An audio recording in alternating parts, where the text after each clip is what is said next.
Kamusta sa lahat? Maligayang pagdating sa aking channel. Nandito akong muli kasama ang isang kahangahangang Kenyaman at Ozgay Girl video. Ang mga sikat na pangalan ng Turkish entertainment industry, Kenyaman at Ozgay Girl, ay muling nagulat sa kanilang mga tagahanga.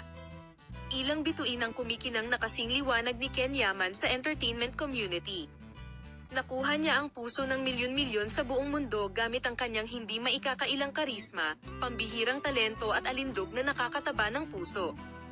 Gayunpaman, hindi lamang ang kanyang on-screen na personalidad ang nakakaakit ng pansin, kundi pati na rin ang kanyang totoong buhay na pag-ibig, lalo na ang kanyang relasyon sa kapwa-aktor na si Ozgay Girl.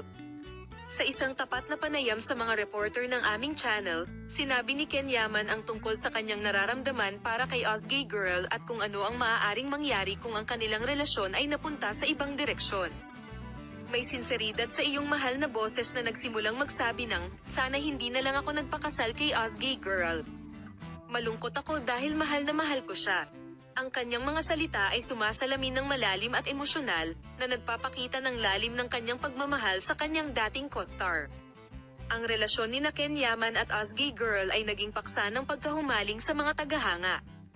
Gusto ng maraming tao na ang kanilang on-screen na pag-iibigan ay maging tunay na pag-ibig.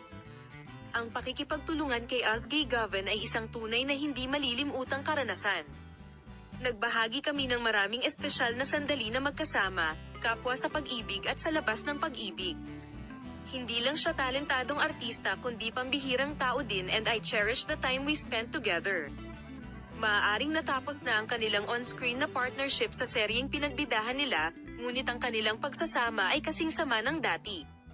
Sa kabila ng mga paghihirap at panggigipit ng kanilang mga pampublikong personalidad, sina Kenyaman at Ozgay Girl ay palaging may malalim na paggalang at paghanga sa isa't isa. Ano ito? Salamat sa lahat para sa panonood, makita ka sa mga bagong video, bye-bye!